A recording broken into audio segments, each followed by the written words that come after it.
आपके पास होगा, आप इसकी बुआई कर सकते हैं। बीएचयू का एक गेहूं था मालवी 838, ये जो है बायो 45 था, जिसमें लोहा और जिंक की मात्रा बहुत ज्यादा थी।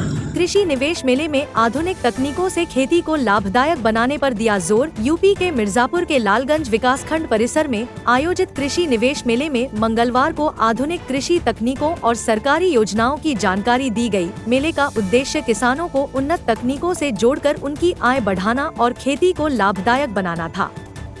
मुख्य अतिथि विधायक रिकी कोल ने कहा, खेती को नए युग की चुनौतियों के अनुकूल बनाना आवश्यक है। आधुनिक तकनीक जैसे ड्रिप सिंचाई, जैविक खेती और उन्नत बीज न केवल उत्पादन बढ़ाते हैं, बल्कि बबीता सिंह ने बताया कि मनरेगा योजना के तहत तालाब निर्माण, बागवानी और सिंचाई की योजनाएं किसानों के लिए बेहद लाभकारी साबित हो रही हैं। उन्होंने कहा, सरकार की इन योजनाओं का लाभ उठाकर किसान अपनी खेती को सुदृढ़ कर सकते हैं। साथ ही जल संरक्षण और मृदा स्वास्थ्य बनाए रखने में भी इन योजनाओं का अहम योगदान है। बीएचयू के कृषि वैज्ञानिक डॉक्टर एसएन सिंह ने कहा, खेती में वैज्ञानिक दृष्टिकोण अपनाना समय की मांग है। मृदा परीक्षण, फसल चक्र और जैविक उर्वरकों का इस्तेमाल खेती को टिकाऊ और पर्यावरण अनुकूल बनाता है। किसान अगर फसल अवशेष प्रबंधन पर ध्यान देंगे तो मृदा की उर्वरता बनी रहेगी और उत्पादन में वृद्धि होगी। उन्होंने किसानों को फसलों के सही चयन और उनकी बेहतर देखभाल पर जोर दिया। सहायक कृषि अधिकारी संजय कुमार पटेल ने कहा, खेती में तकनीकी नवाचारों के बिना प्रगति करना मुश्किल है। उन्नत उपकरण, सिंचाई तकनीक और आधुनिक कृषि यंत्रों का उपयोग करके किसान अपनी खेती को अधिक उत्पादक और लाभदायक बना सकते हैं। इन तकनीकों से लागत कम होती है और मुनाफा बढ़ता है। कृषि विभाग की ओर से कार्यक्रम के दौरान 200 किसानों को पुआल नष्ट करने की दवा वितरित की गई। साथ ही किसानों को फसल अवशेष प्रबंधन और जल संरक्षण की तकनीकों पर जागरूक किया गया। आप देख रहे हैं वीवीआईपी नेशनल टीवी न्यूज से पंकज कुमार की खास रिपोर्ट।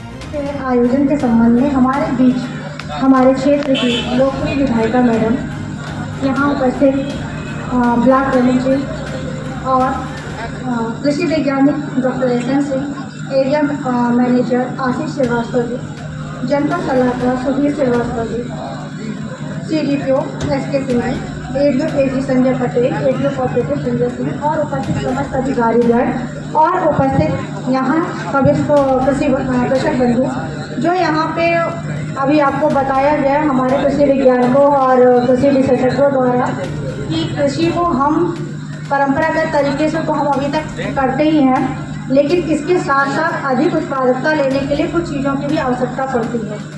जैसे उदाहरण के रूप में इन्होंने बताया कि शरीर में बीमारियां लग जाती है तो उसका परीक्षण जरूरी है।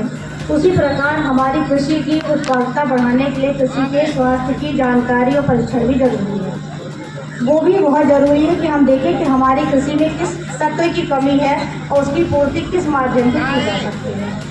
हम अभी तक यूरिया और DAP परंपरागत खाद के अलावा इनका प्रयोग करते हुए कृषि उत्पादकता पर अभी तक ध्यान देते रहे। अब उन्होंने एक नया शोध भी हमारे बीच में रखा, नैनो यूरिया के माध्यम से। उसके बारे में काफ़ी विस्तार से आप लोगों के द्वारा आपको जानकारी दी गई कि कैसे आपको अपनी उत्पादकता बढ़ानी है, कैसे हमें इनको एक अतिरिक्त शोध के रूप में शामिल करके जो हमारे रासायनिक खाद है उन पर अपनी निर्भरता को कम करते हुए उत्पादकता बढ़ाना है। तो इन सब चीज़ों का ध्यान देते आप लोगों ने काफ़ी विस्तार से जाना। अपने मन में जो आपकी दुविधाएँ थी, जो आप पूछना चाहते थे इन सब चीज़ के बारे में, जो नई चीज़ें आपको बताई गई उनके बारे में आपने इनसे प्रश्न पूछे और मुझे उम्मीद है कि आपको अपने प्रश्नों के जवाब भी मिल गए होंगे। इस बीच में हमारे बीच में थोड़ा समय का अभाव है, तो ज़्यादा मैं कुछ न कहते हुए बस आप सभी का यहाँ उपस्थित होने के लिए, इस कार्यक्रम में प्रतिभाग करने के लिए सभी का सादर अभिनंदन और वंदन करती हूँ। सब धन्यवाद। न बीज के लिए, न इंसेक्टिसाइड के लिए, न फंगिसाइड के लिए और न हर्बिसाइड के लिए। वो अनुभव मैं आप लोगों को अपनी बात बता रहा हूँ। उसमें हम करते क्या है कि हमने डीकम्पोजर बेस से खेती करना शुरू किया। कुछ नहीं करना पड़ता, एक डीकम्पोजर को 200 लीटर पानी के ड्रम में डाल करके और उसको तैयार कर दिया और फिर उसमें सारी विधियाँ रहती हैं कि कैसे आपको दवा बनानी है, कैसे आपको मतलब बहाव के लिए करना है, और इस तरह से आपको बाजार जाने की जरूरत ही नहीं है। तत्पश्चात हम आमंत्रित करेंगे इंजीनियर बीडी सिंह जी, जो अपने खेतों पे पहले से ही पेस्ट डिकम्पोजर का प्रयोग कर रहे हैं। अब उसके साथ में आप कंसोर्सिया का प्रयोग करिए और मंच के माध्यम से अपना अनुभव हम किसान भाइयों के बीच में जरूर साझा करें। इंजीनियर बीडी सिंह जी, खैरा कला।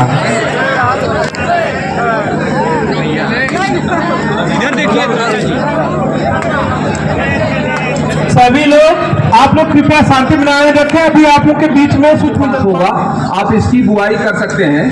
बीएचयू का एक गेहूं था मालवी 838, ये जो है बायो 45 था, जिसमें लोहा और जिंक की मात्रा बहुत ज्यादा थी।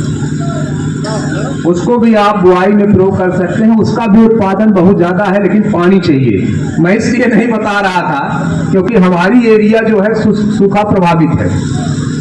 हमने आपको कह दिया, आपने बोल दिया, पता चला सिंचाई ही नहीं हो पाई तो उत्पादन कम होगा, तो आप ये कहेंगे कि आए थे बता गए, हमने बोल दिया उनके कहने पर, हमारा नुकसान। पहाड़ी एरिया है कुछ जहां जिनके पास पानी है, पहाड़ी एरिया हमारी जरूर है। हम देश में पिछड़े भी हैं, लेकिन उत्पादन को हम अगर जोड़ते हैं लालगंज से लेकर के हलिया तक, तो हम मैदानी जिलों से ज्यादा उत्पादन में है। यही एक बात में मिल। आप लोग का बहुत बहुत धन्यवाद। ये हमारे विकास खंड लालगंज में ब्लॉक में कृषि विभाग द्वारा किसानों के लिए कार्यक्रम रखा गया है। मनी, जो आज कृषि के लिए किसानों को बताया गया है, मुख्य रूप से क्या क्या बताया गया आपके माध्यम से? ये कृषि विभाग के जो है किसान हैं, अधिकारी ने इन्होंने किसानों को ये बताया गया है कि किसानी मतलब खेती कैसे की जाती है, कि आपको जो है किसानी करने से जो प्रधानमंत्री जी जो है आपको सम्मान निधि जो आपको देते हैं, जिसका आप सही उपयोग कर सकते हैं और उसका पूरा लाभ उठा सकते हैं। किसानों को आय दुगना लेकर क्या बताएंगे? किसान की आय को दुगना करने के लिए वो सही समय पर मतलब अपने जो है दवा का छिड़काव करें, ताकि उनसे जो है कि उनके जो धान या गेहूँ जो भी मतलब बोते हैं उसकी जो है वृद्धि जो दुगनी हो और उनकी आय बढ़े, ताकि उनके जो है जीवन यापन अच्छे से हो सके।